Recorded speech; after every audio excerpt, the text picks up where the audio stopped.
What's up, everybody? Namaste and salam alaikum. My name is Anuvrat. I'm the managing director at RA Corporate Associates, your one stop shop for everything business formation in Dubai. For today's podcast, I've got a very exciting guest. I've been looking forward to it for the last, I think, about a week or 10 days. And he actually does not need any kind of an introduction because once you see, obviously, you will know him. I'm glad we get this next few minutes to talk about his journey, about Dubai in general, and let's see. The idea is to obviously have fun, and that's it. Well, Farooq, welcome.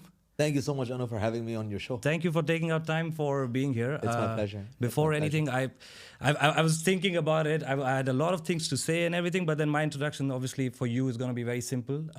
You give a very bro, bye kind of a vibe, which is obviously going to make the whole conversation very easy, very chill, but obviously very informative at the same time. So, we all know who you are. But if you were to step out of your body and tell someone who is Farooq, what would that be? All right, so I'm the CEO of Springfield Properties. We've been into real estate for the longest time, over 16 years in the business. Yeah. I've been managing the company for 12 years as the CEO. Real estate is in the blood. It's a family business. Dubai is home. Spent all of my life over here. And yeah, that's about it. I love Dubai. I love the city. And I spend every day selling it. It's amazing. But you were born here, right? So I was 10 months old when my dad moved here from Libya. So I was actually born in Libya. Oh, wow. Yeah, my dad was in Libya before he was in Dubai for 7 years. Oh, wow. He was working there, and that's where I Okay. was born. And just towards the last end of his stay in Libya, I was born. And I was, I think, less than 10 months when we moved here. Wow. Yeah, and then pretty much spent my whole life here. So it's easier for me to tell people that, yeah, I'm born and brought up in Dubai. But No, of course, 100%. lived here all my life, loved this city, studied here, went to university here, just did a couple of years abroad in the US, and then came back the day after I graduated and then started my real estate journey. Nice. Yeah. So you were in US for your masters, I For think? my MBA, yeah. For your I did MBA. my How was MBA. that? How was It was a great US? experience. It was.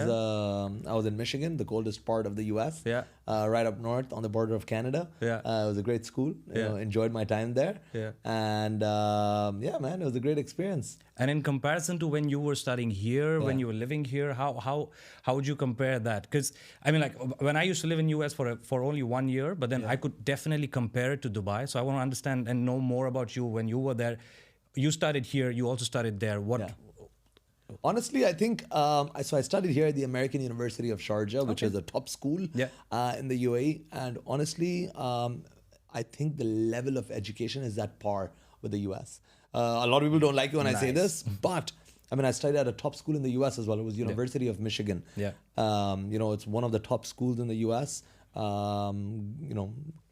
Top rated, and I honestly think AUS is at par with any top good university in the US. Interesting. Of course, going to the US, living away from family, all of those experiences are something you can get in Dubai, living under the shelter of your own home. So in that way, it was a great experience. Traveling, meeting new people, networking.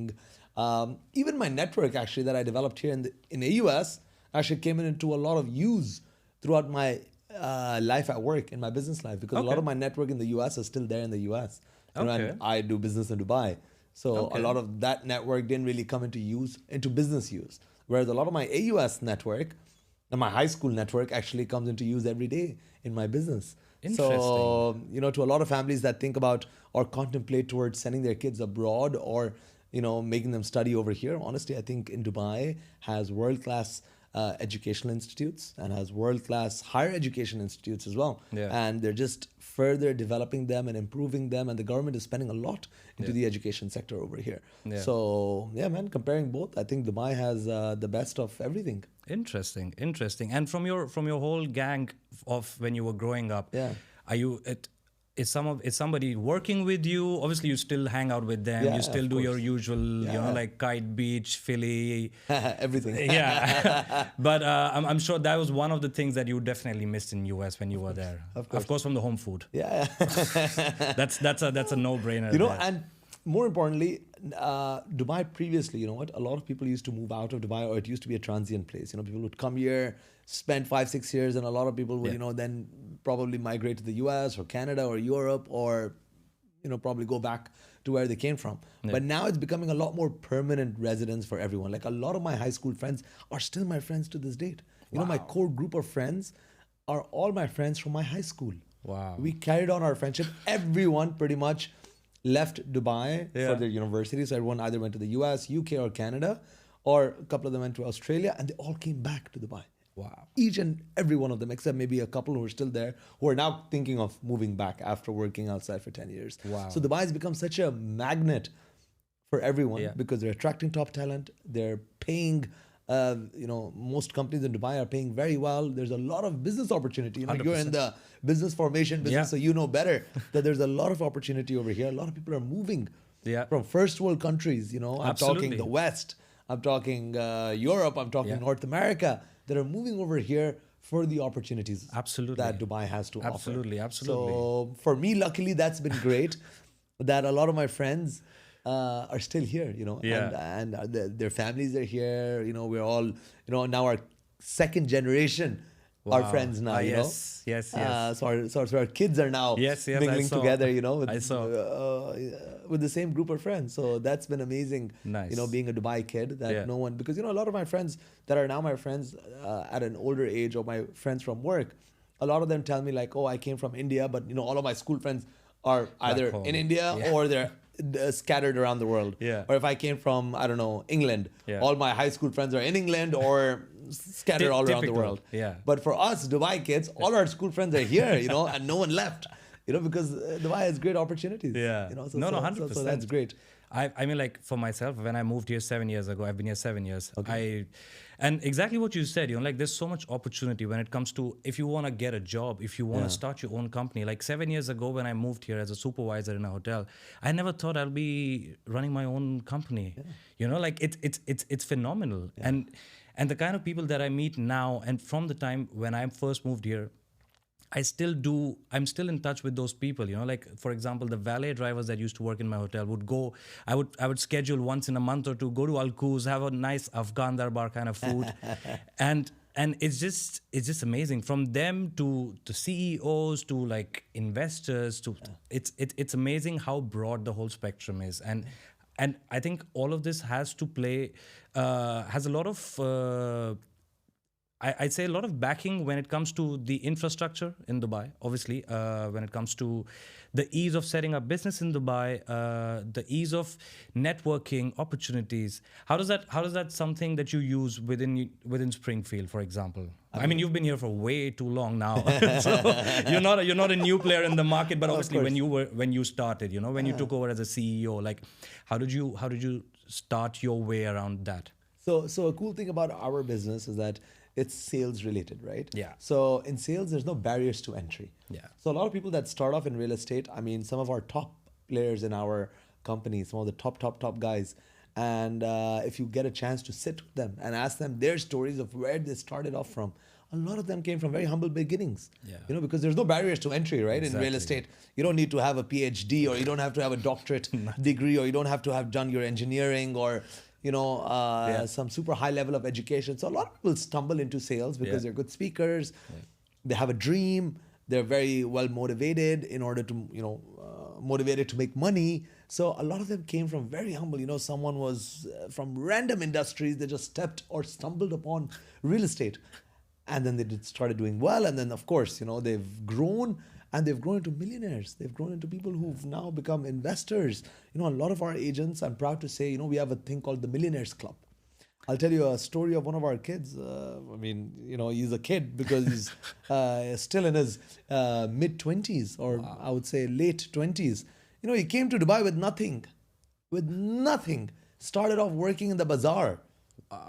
Trading random things, mobile phones, tires, and these things. And then he started, having a dream of entering into real estate, and then, stumbled upon a video. And then he said, this looks cool. I need to get into this industry. And I'm so proud that this kid with a dream is now a millionaire. Wow. Started from literally scratch. Wow. So there's a lot of stories like that. Yeah. Within our industry. So I'm very lucky to, be in an industry where I'm exposed to people with, dreams that have made those dreams come true. Wow. Because in real estate, it's all about how hard you work. Yeah. your pay is based on the amount of work that you put in. Hard work. It's not easy selling real estate. A lot of people say it's not. It's very easy to get into real estate, but it's very difficult to survive and sustain in this game because there's so much rejection in our business. You do all the hard work and then you don't get paid at the end of the day. And then people, with high-fi degrees go like, I'm better than this. I'm not going to like run behind people and ask them to buy a property. I'm not going to follow up like 100 times before this guy shows up with his family to check out this apartment if he wants to buy. But that's not the attitude you can have in real estate. A lot of people, I still remember I was talking to one of my friends, during my recent trip. And he was telling me, people really used to have a negative idea about, oh, you're a real estate broker. In Dubai. Oh, so why are you a real estate broker? And I remember when I came back from the US with a master's degree, with an MBA, and people are like, oh, you want to become an agent, but why? And I said, what do you mean, why? I think there's great money in this business. Oh, but why don't you work at like a multinational company? Why don't you work in like a big corporation? Why do you want to become a broker? Because people had this negative mindset about brokers, especially from back home where I come from. Brokers are those guys showing up in their shalwar kameez on a motorcycle to show you a plot of land, and they're like, "Bhai, we are into estate. We are estate agents." So people have that negative mindset about what a real estate broker does. But I think in the last 10, 15 years, this has really changed because the level of brokers in Dubai has gone up. The market's matured a lot more. There's a lot of money in this business. True. There's a lot of money. I mean, today, if you see someone driving a nice fancy car with a nice fancy suit, you're like, this guy's either a banker, realtor, or there's 2-3 other things that you can guess, So the industry is doing very well. People are doing very well. And I'm proud to see a lot of people that, like you said, started from nothing, from scratch, just had the Dubai dream. And have made it come true. There's no more about the American dream now. It's all about the Dubai dream. You can come to Dubai with absolutely nothing, work your way up, build up yourself, build up a career for yourself. And it's all possible if you have a strong enough dream. Absolutely. No, 100%. I think the word that obviously I would also attach to this train of all the adjectives you said is how hard you can hustle. How hungry is your drive, like obviously sky is the limit when it comes to that. And I very closely watch and follow real estate. Obviously I watch your channel 100%. But apart from that, like new projects, everything coming in.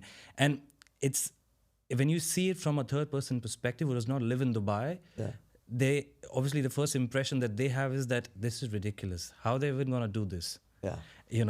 And we, as residents that have been living here, like for us, we're like, let's wait how many years they're gonna finish this. Like we know that it's gonna happen. It's just a matter of time. And for people from outside, because the mindset is such, like these Dubai myths, like all of this is just a show and everything. I think busting these myths is one of my favorite things. Number one. And Dubai real estate market and Dubai, the opportunities of FDIs in Dubai, the opportunities of foreign investments, corporations. Amazon has like 2 or 3 offices already here. Like there's no end to it.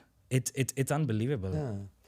What I want to also, because I was thinking about it, I wanted to ask you, more on a side note, you took your team to Bali. We took our team to Bali. I follow a lot of CEOs. I follow a lot of, like, nobody does that. How did this come up? Is this a way to keep them engaged, which I'm sure works really fine? Of course. See, I mean, we ran a competition, and I think we're going to make it an annual thing now. All right, that whoever makes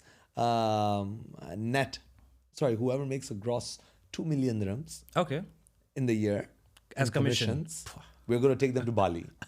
So these are the guys that made it. We were a group of 22 people who went to Bali. We had a great time. And it's great because you want to keep your top people motivated. Personally, I think there's the only reason why someone would be motivated to work, where I would be motivated to work, is if I like the people I work with. Absolutely. You want to go to work every day with a big smile on your face. You want to go feeling happy, appreciated, and enjoying the company of the people you're working with. What is a company at the end of the day? It's a group of people that are working together for a common goal. You get motivated by your colleagues. You get inspired by your colleagues. You want to aspire to do better, when you're within the company of your colleagues. and taking the top people for us to Bali. It was a great trip. We were there for a week, 7 days, all expenses paid. Yeah. We lived in the best hotel. Yeah. We dined out at all the best restaurants. Yeah. We tried to do all the best experiences, like from whitewater rafting to going on an ATV tour Nice. through like the jungles of Bali to going snorkeling to Yeah. going on a boat tour of different islands to going to, you know, all the top spots, Yeah. and then partying every night. Every night the guys wanted to party. So we course. went from the best beach clubs to all the different top party spots in the Yeah. city, dined out at the best restaurants. Like, honestly, it was one of the best trips that I had in my life. And we had rented these massive villas. Yeah. So we had 4 villas. Yeah. Each had a pool, 3 course, bedrooms, course, living yeah. rooms. We had 6 people living in each villa. So I think it was four or five villas that we had rented. Yeah. All within a resort. So like a Nice. resort with different villas. So you jump from one villa so to jump another. to another villa, and then we're all chilling at night and, you know, bonding. And I think that's what really creates that bond, because Yeah. there's over 2,000 real estate companies in Dubai. Every time I hear the number, I get shocked. Yeah.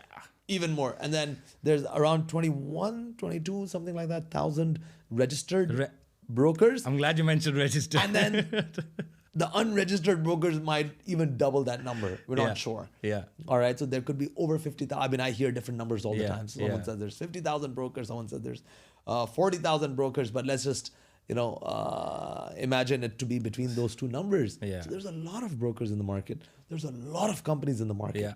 But there's not enough companies that are making an impact. True.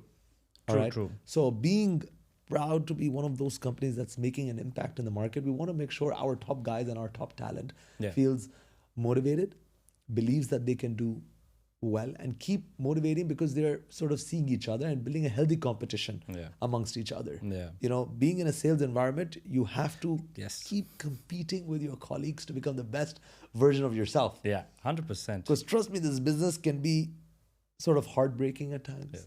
It, like I said, it's the business with the most amount of rejection. True. So sometimes you're down in the dumps, and then you see your colleague do a big deal, and then It puts you even in a worse spot. puts you either in a worse spot, or you feel like, you know what, if this guy can do it, I'm gonna do it again. Yeah. You know, so it's both. You know. Yeah. And then for the new guys, it's always good to see these top guys doing so well, and learning from them. Like, hey man, how did you close this? Yeah. What did you do? Where did the client come from? How did you, was it through social media? Was it through a networking activity? Yeah. Was it through the company leads? Yeah. Was it through Your own reference? Your own reference. How did you do this deal? Yeah. And how did you sell this property? Yeah. What were the comparables that you used? What did you, what do you believe this property will reach by Yeah. the time of, the completion, or if it's off plan, or Yeah. if it's ready, what do you believe this area will be in the next 4 or 5 years? Because everyone that's investing in Dubai is investing for, based on the belief that the property will appreciate in the next few years. So as a broker, we have to showcase that, Yeah. or show that to the buyer. So being with top closers Yeah. actually gives you an insight into how they work, Yeah. how they sell, what's their activities like, what's their networking activities Yeah. like, what's their marketing activities like. Yeah. So all of this really helps. And Yeah. building close links within the people in your company. Like I said, a company is just a group of people working together for a common goal. Yeah. So in order to keep that group together, Yeah. I think doing activities like this No, is it very was- important. it And was amazing. even they appreciate the fact that the company is investing in us and is spending, because we Yeah. spent. I could There tell. was nothing that I told my staff, the people who were, Arranging things. arranging everything. Yeah. I said, you need to arrange the best of the best. Nice. I said, I don't care about the bill. Just arrange the best of the best restaurants. Yeah. Look online, see what's the top rated places, see what's the top rated beach parties, see what's the top rated activities, and book that. Yeah. So we want to just go and have a great time. So I think everyone had a ball, and I think I'm excited for the next one. We're going to do another one in June, and we're going to do another trip in January as well to Turkey. Oh, wow. Yeah. Okay. So I said, you know what? I love to travel. I love to Why not? have fun. Yeah. I see all my friends traveling for work, and I never get to travel as much for work. It's Yeah. always traveling for fun. So I'm like, now I'll make traveling a work thing. So No, but it's amazing that you brought it up, because I believe this also serves as a one size fits all when it comes to diversity. Because in Dubai, and I'm sure within your company as well, you must have a lot of nationalities. So many nationalities, so many different. We're such a melting pot. The mindsets are different, nationalities are different, the cultures are different. You know, like I'm sure there must be brokers who would go and not even shake a hand because of the cultural respect that they have from back where they come from, and then you have these outgoing ones. You're like, okay, let's go get a drink. You know, like those kind of ones. So I think diversity is something that brings Dubai as like I said, one-stop solution. You know, like you find literally the first time I met somebody from Madagascar was in Dubai. Before that, I was that ignorant little child who thought Madagascar is just a movie. But it's amazing how diversity, cultural diversity, is such a big thing. And from your perspective, like if within your company, what is your take on that? We have so many different nationalities of brokers that works in our company. I mean, we have people. Obviously from India and Pakistan being the largest, and we have Filipinos, which makes up the sort of the four largest nationalities. Then we have British, we have Russians, we have Ukrainians, we have Iranians, we have pretty much someone from nearly every other Arabic country. You know, Lebanon, from Jordan, from Syria, from Iraq. You know, on the, of course, Chinese. Oh, wow. You know, so it's a real Australian. You know, Bangladesh, Sri Lanka, Afghanistan. Of course, how can I forget Afghanistan? You know, so we have people from all of these different countries all working together as a team. And I'm sure there's a few nationalities that I'm forgetting as well. You know, so we have people from all around the world working together. You know, we have to build that sort of common culture, like you said. Yeah. You know, some people are outgoing, they want to get a drink at night. Some people aren't even comfortable shaking hands. Exactly. You know, you have all sorts of different people with different mindsets. But that's what, like I said, you know, you enjoy the Dubai life when you get a chance to learn so much about different cultures. Yeah. And luckily for me, growing up here was the same. You know, going to a school, going to a university that had such diversity, people from all around the world. You know, and learning about different people's cultures, learning about different people's backgrounds, you know, eating different type of food. My favorite. You know, my favorite. Sometimes I walk into the pantry and someone's like, you know what, so-and-so brought home food today. Yeah. So why don't you come and try? And I'm like, sure. Yeah. And, you know, we have over 150 people in our office. Wow. So you can just imagine, you know, when someone brings home cooked food from home, there's like it's at like least 15 to 20 people like just trying to like, okay, let me try. So that's what brings everyone together, you know, at the end of the day. That's what brings sort of an appreciation for someone else's culture. Yeah. And in our business as well, it plays a huge role because we have clients from all around the world. If you look at the nationality chart for any of the developers, you know, you'll have like 200 nationalities that have bought into a project. So today, if I'm selling a project from Emaar or Damac or Shoba, I have to be ready to deal with people from all around the world. I can't limit my market that, you know what, I'm only going to work with Indian clients, or I'm only going to work with Pakistani clients, or I'm only going to work with Iranian clients. You'll really limit your business. Yeah, true. And not in Dubai, at least. You know, today, if I'm doing a marketing on a project, I'm going to get leads from all around the world. Yeah. You know, so I have to be ready to meet people from different parts of the world. And in sales, you know, you have to find that commonality with pretty much everyone in order to connect. Yeah. So, you know, learning about different cultures really helps us in our business because anyone and everyone could be a potential client. Yeah, true, you know? True, 100%. I have a question. If not real estate, what would you do? You know, I haven't ever thought of that. What would I do if I wasn't in real estate? I don't know. I guess I do remember I saw somewhere that you opened a restaurant or or it was a family business or restaurant something. So we've dived into many businesses in the past. Okay. So my dad has been a serial entrepreneur. You know, in Dubai we've been in the restaurant business. We've owned and managed a few restaurants, 3 in the past. Okay. 3 restaurants, yes. 3 different restaurants, not 3 branches of the same restaurant. Okay. Yeah, 3 different restaurants. Okay. Then we have been in the rent-a-car business. That was our main business for, I think, over 15 years. We were in the rent-a-car business. Oh, yeah. Wow. So we had a proper car rental company all through the 90s. So early 90s is when my father and mother, they set up the rent-a-car business. Okay. My father was working for a multinational. He was working for General Electric for over 20 years of the beginning part of his career. He's an electronic engineer. So it's an American company. That's who he was working with while he was in Libya as well. And then they moved here to Dubai. So he was working for GE and GE moved him to Dubai.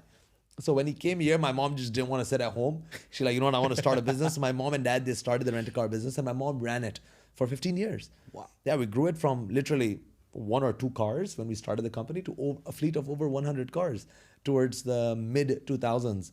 And then all of these big Hertz and Thrifty and these guys sort of came in, and then they sort of killed the smaller players. But we still did very, very well. That's where we started and generated a lot of the seed capital that we used, for our real estate business. Okay. Yeah. So, and then restaurants, like I said, we were in the restaurant business. My father even had a medical supply business as well that he ran. Oh, wow. Yeah, medical supplies. So like I said, he's done a lot of businesses. Okay. But in 2012, when I came back from the US, that's when we sold the rent-a-car business. Okay. Just because there was too much competition from the big guys. Yeah. You couldn't compete when it came to the likes of Enterprise and the likes of Thrifty and Hertz, who had fleets of thousands. Yeah. You're talking 8,000 cars, 9,000 cars. So the kind of pricing that they get, the kind of insurance rates that they get, the kind of pricing that they're able to give to the clients is nothing compared to what we could.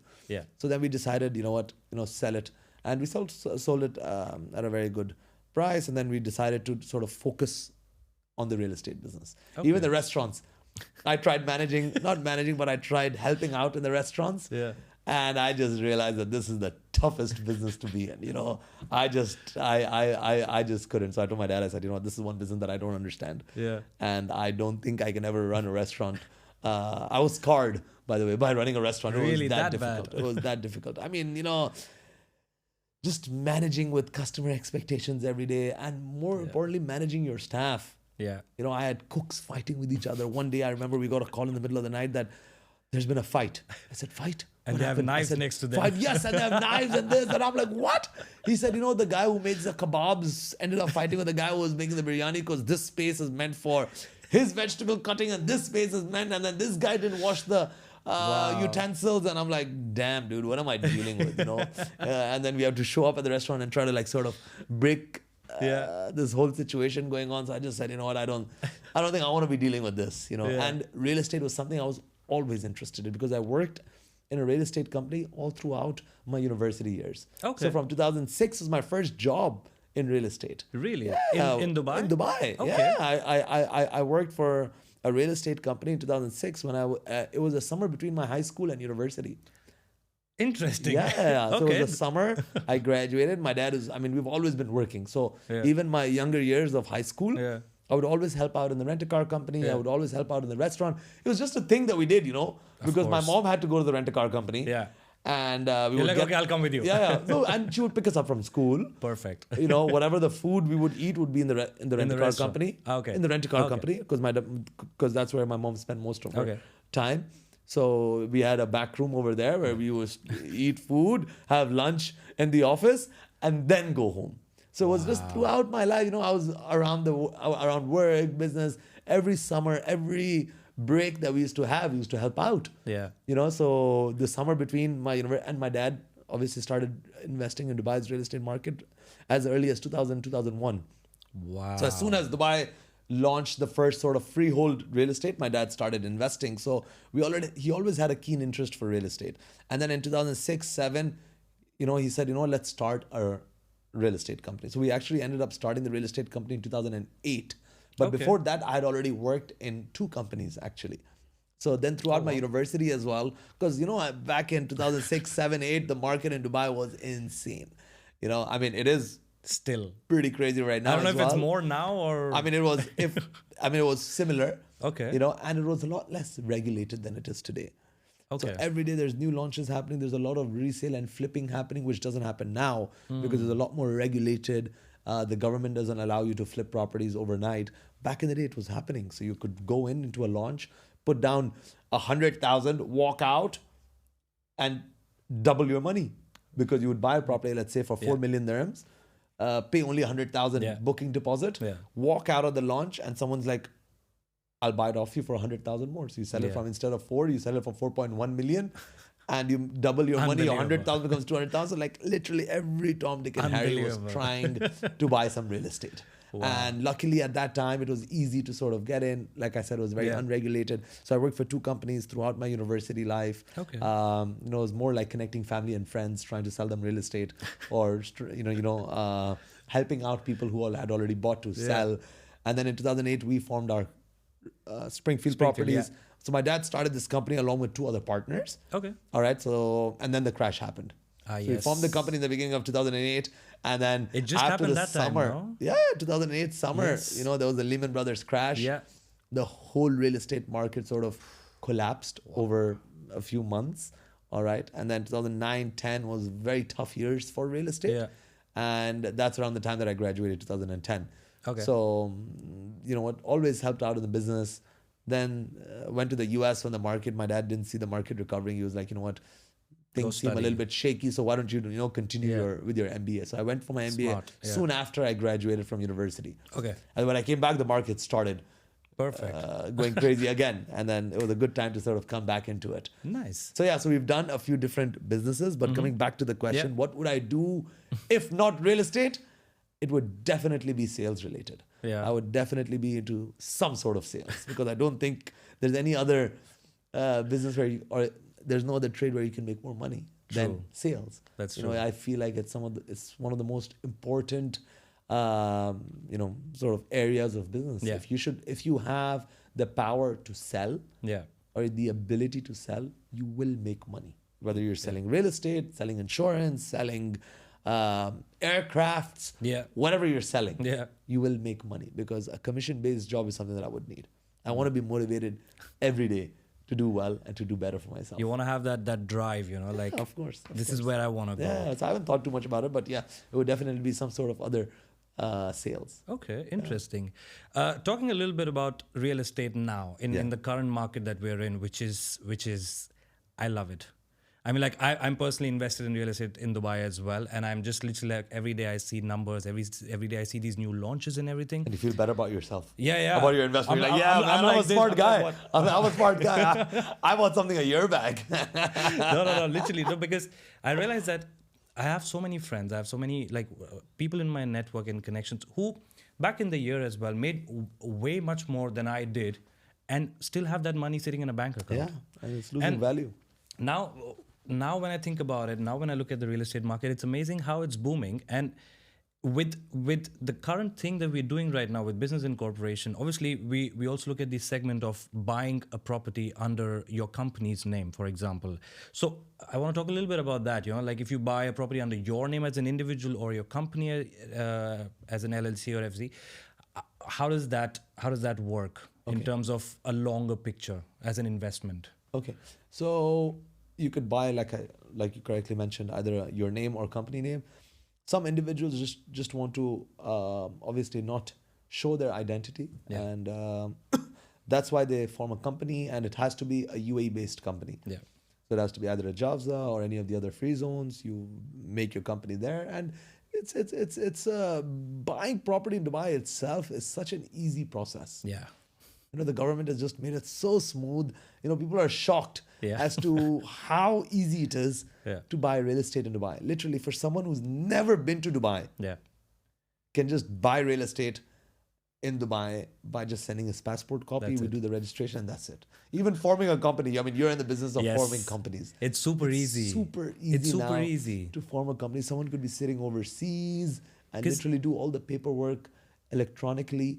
And it's unbelievable, because everybody has the myth, like moving to Dubai, opening a company in Dubai, buying real estate in Dubai, it's going to be difficult because it's so flashy, it's so extravagant, the lifestyle is amazing, one of the best in the world, and everybody has this fear. Like when I talk to clients, especially from India, Pakistan, they're like, oh, but it's going to cost a lot. I don't think I have that kind of. I was like, do you know how much money it's going to actually cost you? I literally once told the guy, in a very friendly conversation, I know the guy for quite some time. I was like, how many cars do you have? He's like, 3. I was like, just sell one of them. And that's your trade license already. Yeah, there you go. That's your trade license, that's your Emirates ID, and you're a Dubai resident. Yeah. And this is the thing, the perception that everybody has, and I'm sure you come across a lot of these people in your daily life as well, who are like, okay, I can never buy anything in real estate. And the same for me, I can never open a company in Dubai. And it's so nice to see that that big question mark on their face when you tell them how easy it is, and they're like, they just look at you, they're like, huh? Really? That easy? No, it's true. I mean, like you said, they've made it so easy. Even whether you're buying it on a company, of course, there's a little bit more documentation required, and you'll have to, pay for the trade license and thing. But everything is so affordable. Yeah. It's super easy, super simple. Whether you're buying it on a company name or whether you're buying it on an individual name, it's just different documentation, but equally easy. Yeah. Some people want companies for different reasons, and they say, you know what, let's form a company. Tomorrow, if I'm sort of putting it under, because some people have different businesses, they want to put it all under common umbrella. Yeah. So for that, forming a company can be easy, but I suggest, sometimes people have this wrong myth that you can maybe transfer ownership later on easily, but it's not. You have to, once you change the ownership of the company, it gets notified, and sometimes you can't change the ownership of the company if it owns a property. So because at the end of the day, some people try to bypass the transfer fees of the land department, which you cannot do now. Yeah. So more or less it's fairly simple and it's fairly easy. If you wish to buy property under your name or the company's name, it's more or less similar. Yeah, and I think it's also helpful because it streamlines the entire process and keeps everything transparent. Like when you say that it's not so easy eventually if you want to change the ownership, but I think that's for the good because of course. Because everything is regulated, everything is black and white. There's no cutting corners. There's no safety, security for all parties involved. Yeah, whether it's the owner, whether it's the buyer, whether it's the brokers in the middle doing the deal. Yeah. Everyone has their rights taken care of. Yeah. And that's what builds that confidence for that overseas investor. Why are so many people sitting all around the world buying real estate in Dubai today? Obviously, it's because the market's doing well. But more than that, it's because of the regulatory framework that they've built. Yes. Which is so safe and secure. Yeah. If I know some market around the world is doing very well and I'm sitting over here in Dubai and I decide to invest there, the first thing I'm going to do is, or find out is, how safe is it for me? Yeah. Are my rights protected? Yeah. If I buy here, is there going to be even a 1% chance that I might get cheated by the system? Yeah. If in the future I pass away, is this property safe in order to get passed on to the next generation? Yeah. Do I have to worry about this? Yeah. Is there going to be encroachment? Are people going to come and stay in my property? Am I not going to have the rights as a landlord to kick out my tenant? Yeah. Or am I going to have, all of these question marks? Yeah. People have that confidence in Dubai's real estate. Yeah. People have that confidence that we know the government here, we know the regulatory framework, we know the Sheikh only wants the best for its people. Exactly. Because, by the way, 10 years ago, maybe we used to get this question a lot. This is a Sheikhdom over here in Dubai. Yeah. You never know if one day the Sheikh wakes up and says, you know what, kick out all the foreigners. What are we going to do? Our real estate. I've heard that before. I said, dude, come on. But luckily, we don't get that question anymore because people have seen this. Yes. The government over here, the people over here, they're very open-minded. Yeah.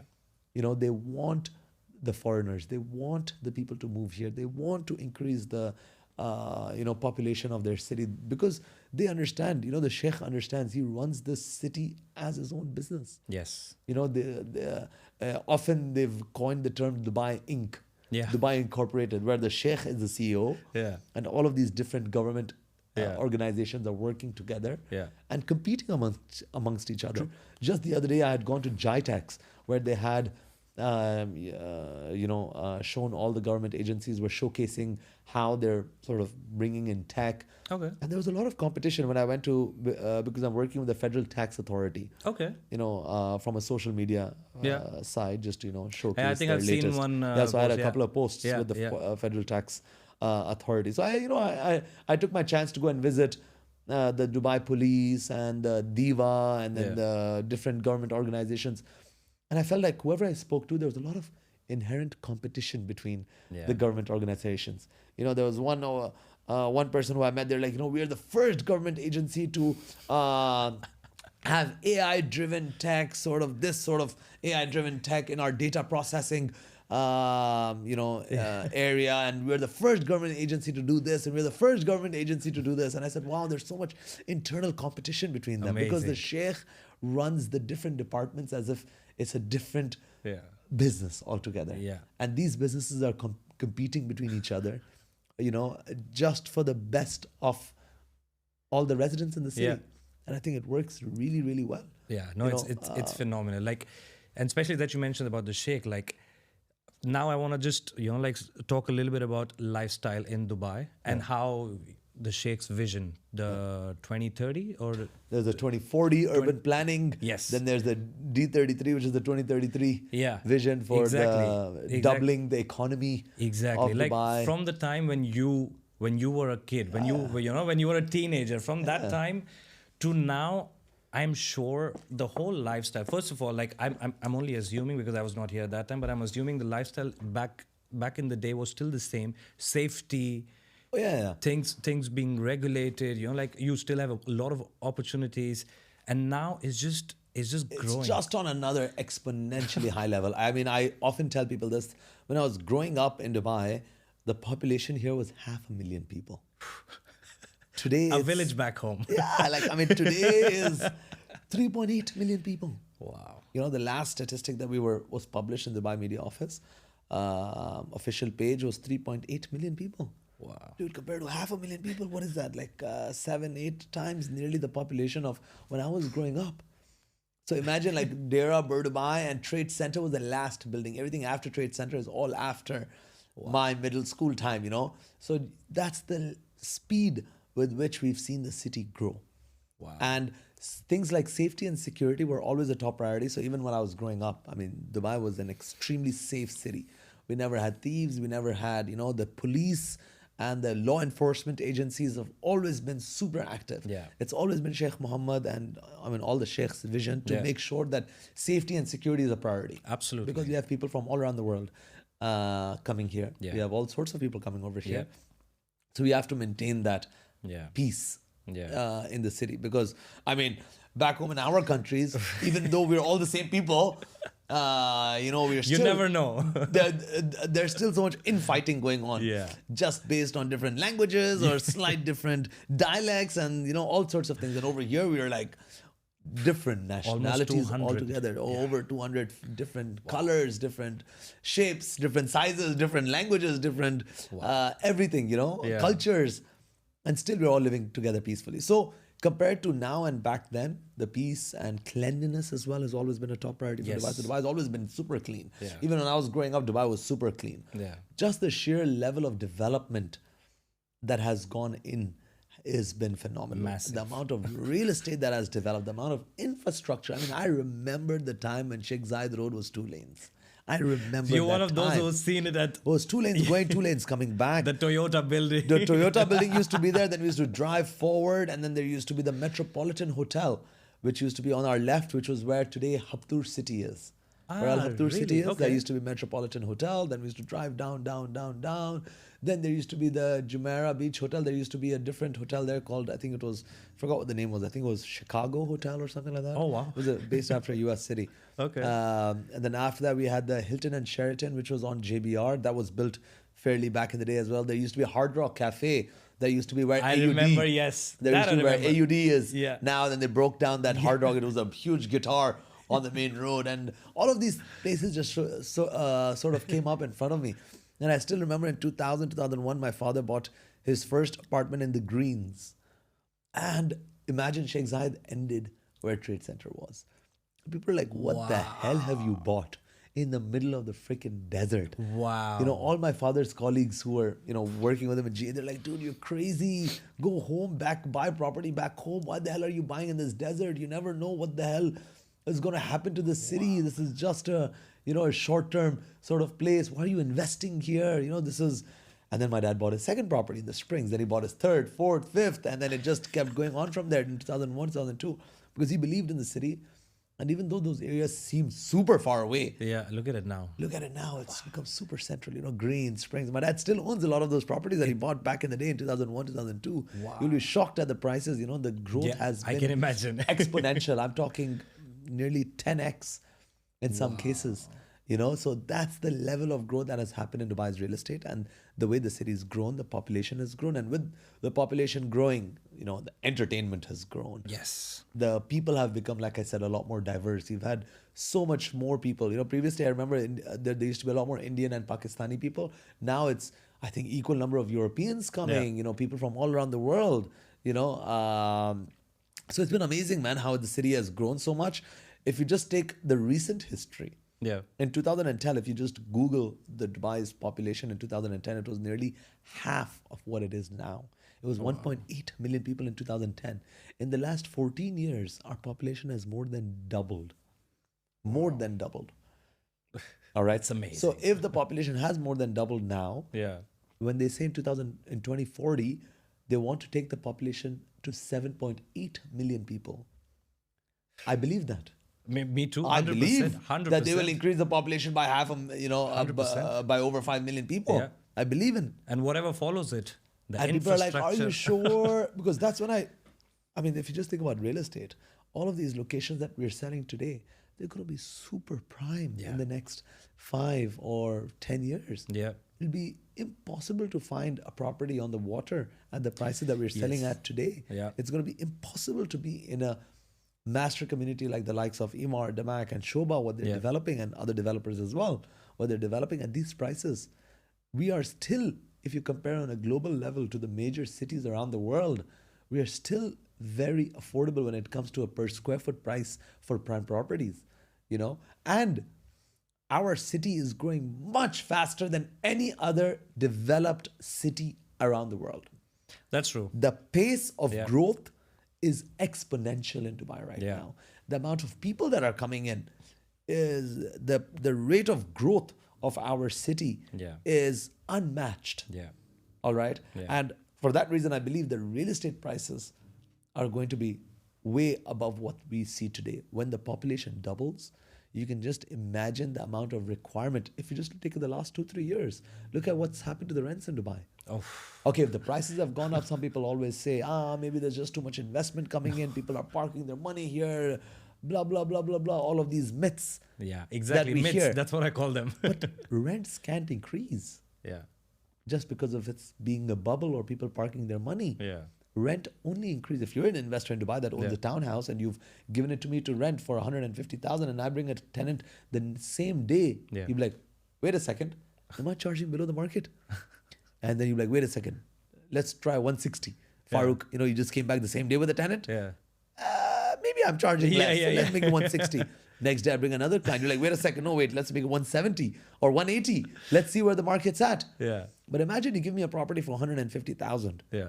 And I don't bring a client to you for the next 10 days or the next 20 days or the next month. You'd be like, Farooq, what's happening? Yeah. I'm like, I know what the property is. The market's not doing well. You're charging 150. It's above the market.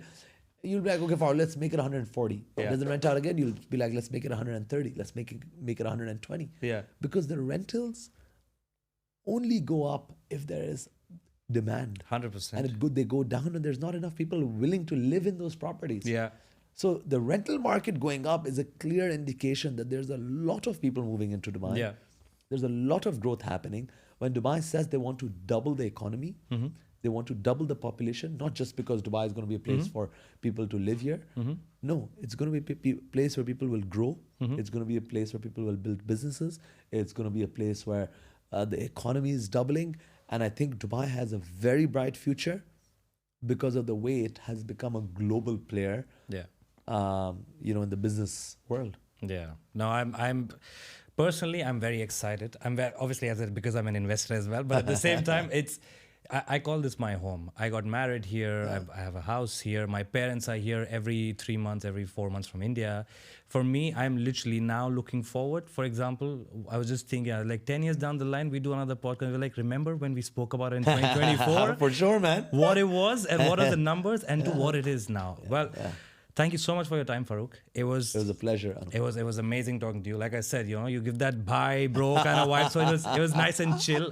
It wasn't very serious, but it was obviously very informative, and I'm sure whoever's gonna watch it is gonna resonate the same. And thank you for your time. Well, thank you so much for having me. I know it was a pleasure. Pleasure's all mine. And I'm looking forward to the podcast in 10 years. In 10 years, it Let's is. do it, Perfect. man. Cool. Thank you. Thank you so much. Thank you, guys.